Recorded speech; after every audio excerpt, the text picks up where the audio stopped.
The Trail, Chapter 8. We'd done almost all the things on the list, almost every single one. While we were checking things off our list, we were also planning for our big hike.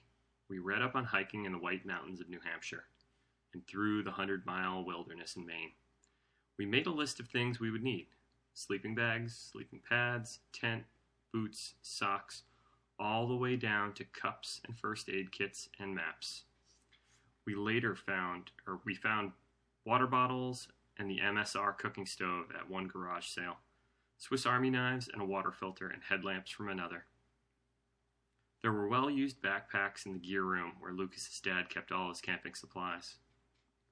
Lucas had our shelter, an army green Stan Sport tent he had gotten from his dad when he was 8. We planned simple meals: pasta and sauce, rice and beans, peanut butter and tortillas, ramen noodles.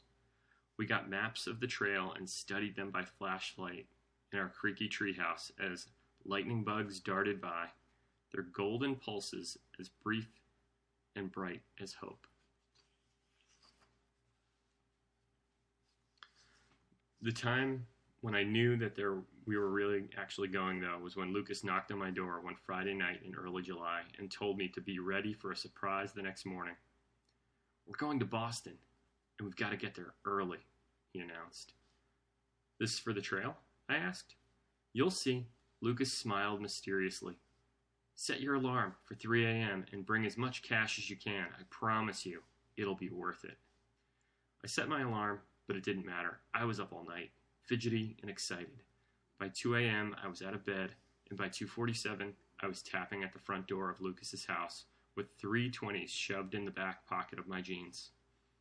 We got into Lucas's mom's Subaru Legacy, and she drove us through town with its nickel and dime storefronts past Dan and Witt's General Store, which advertises in plain printed type in their front window.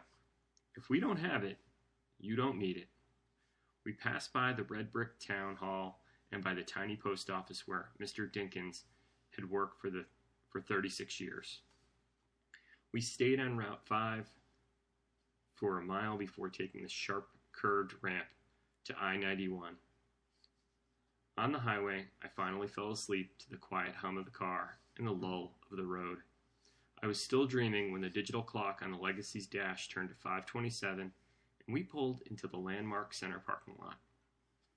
Lucas nudged me and hopped out of the car. He pointed at a big box store with a line of sleepy customers waiting next to the glass double doors. "Today's the REI Scratch and Dent sale." I was suddenly very awake. REI Scratch and Dent sales are like Christmas for anyone who loves the outdoors. Pause. REI, recreational equipment something? They are exactly as advertised. Any slightly damaged returned items go on sale a couple of times a year at huge discounts. Sometimes a customer returns something because it's the wrong size or the wrong color, and that's when you can get a perfect piece of gear at half off or more. Lucas and I dashed to the end of the line. His mom came more slowly, bringing muffins and a thermos of hot chocolate for us to drink as we waited.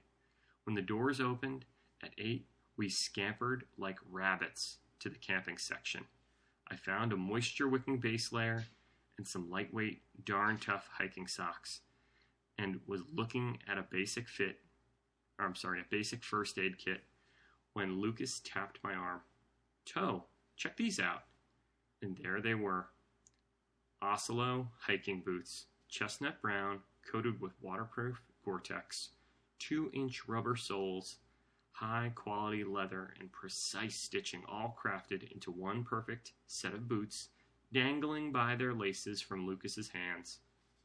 I sat down on the middle of the store and pulled them on.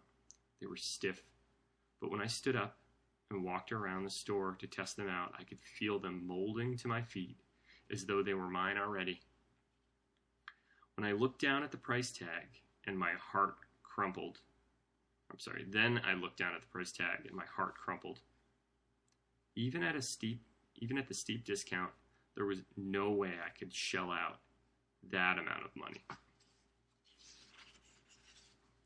I took them off and handed them back to Lucas. Man, these are great, but I don't think I can afford them. Thanks for spotting them now.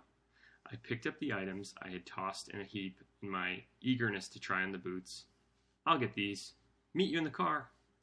A day later, I returned home from a walk with Gran to find a lumpy brown paper package scotch taped together sitting on the front porch.